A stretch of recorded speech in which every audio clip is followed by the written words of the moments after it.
When Dustin asked me to speak on this subject, I thought it would be really easy to write this speech, and I actually realized the subject is more complex than I had um, given it merit before. I'd like to share with you today how being different is a paradox. The main point I will be making is how we are all unique, and because of that, we are all the same. What makes us different may make us special, but no more special than the next person, as they are unique in their own way as well. Our individuality has value, and at the same time, there is a tricky edge. I will be drawing from my personal experience of being born without my right arm, but I invite you to think broadly about what it means to be different. Consider not just physical differences, but also differences in how we think, feel, and believe. My intention today is to show a way of navigating between embracing our unique qualities and finding our shared story. When you grow up with a physical difference, you get insight into the default nature of humans, and you have two choices. Let it change who you are, or you can get curious. Once a friend and I were walking, and he asked me, "Do people stare at you like this all of the time?" I hadn't noticed as I made peace with this a long time ago. He got angry and tried to solve the problem. I told him, "Not everyone has seen someone with one arm. It's okay for people to be in their process, even if it's rude." Humans instinctively put question marks next to those who are different and typically react instead of respond. We are hardwired to see people who do not look like us as the other. How we can become empowered with this is by understanding why people act, think, and feel a certain way. I like to call this empathetic power, power with the left hand, as the left hand is connected to the heart. My feeling towards having one arm has always been, of course I do. Why wouldn't I? As if I intentionally chose this form. Despite this confidence, I had a hard time connecting with my peers because I felt I was too different from them. This is the tricky part of being unique. When we hyper-focus on how we are not like the others, we can feel special for better or worse. This feeling can fuel an illusion of separation and develop an attitude of, "I'm different, so I'm better than you," or "I'm different, so I don't belong." These are what I call extroverted and introverted expressions of specialness, respectively, and if left unchecked, we can fall into one of the many traps of the ego. Ego rules our personal stories and drives negative feelings of self and others. The more we focus on our differences, the more negative feelings we have, and the bigger our ego gets. This is why it's important that we understand the beliefs we hold and why we're thinking what we're thinking. I had an interaction where my ego was quite tested. Several years ago, actually only a few years ago, a man approached me at a breakfast in a hotel. He asked what happened to my arm. I told him the answer, and he responded, "What a pity."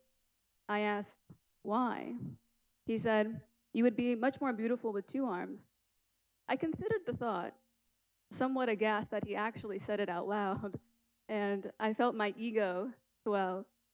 But what prevented me from going full superhero Hulk mode was I saw his point of view, even though I had several counter arguments. "And why is that?" I asked. He couldn't respond and apologized. I invited him. I said, "Sit, join me for breakfast," as breaking bread has historically built bridges. We actually became good friends. We're still in touch today. The lesson in this, for me, was the importance of checking ourselves where we reject others who differ from us, and even where we reject ourselves. When looking outward, remember, turn the eyes inward. Another takeaway was the importance of strength. We need people who can hold opposing views, who can understand why they are great and why they are not so great, why they are deserving and why they are not so deserving, all in the same breath. Without this, we cannot come to any table and sort out peace. About 10 years ago, I was on a student ambassador trip with National Geographic in Tanzania. Before we went into a village, our guides pulled me aside and taught me how to explain myself in Swahili in case I ran into a problem. Using the left hand is forbidden in the region. I had no problems until we met a group of elders. When it was my turn to shake hands, I hesitantly stuck out my one and only. They immediately became agitated and started speaking with each other, clearly upset. I quickly explained myself in Swahili and pulled my shirt collar to the side. They looked at me puzzled, and when it clicked, they looked me in the eyes, and it seemed like time stopped. I was seen. They immediately gave me a hug, kissed my head, and brought a chair for me to sit on. This story fascinates me as an essential 180-degree shift happened in someone's mind, in a group's mind, in less than 30 seconds. The minds shifted from this person does not belong with me and I don't like them to this person belongs with me and they are honored, all because I was missing part of my body. Disability brings us to the knees of our humanity. I think that's why people have such obtuse reactions to it. See, what's more important than what makes us different is what makes us the same.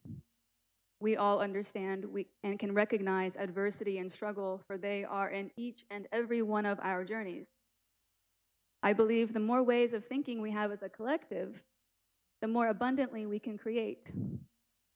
An analogy I thought of is each person's uniqueness, their perspective, is like a facet of a diamond refracting light. The more faces a diamond has, the more light it refracts. The more perspectives we can see from, the more light we can embody. However, when we abandon our own perspective for the sake of belonging, all potential to be the diamond is lost. Sometimes what makes you different makes you have to work twice as hard to be accepted, respected, loved, heard, seen, whatever it is that you want. And this is a blessing. You get to be stronger, quicker.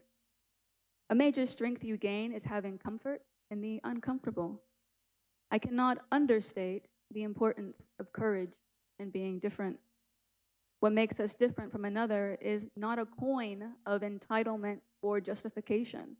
It is a workout to be fit enough to lead change.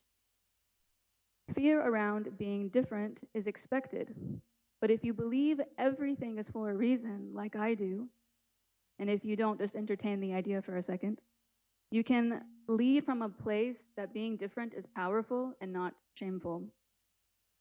What has allowed me to be where I am today is alchemy. My favorite alchemical questions are, how is this working out for me? And what is here for me to learn?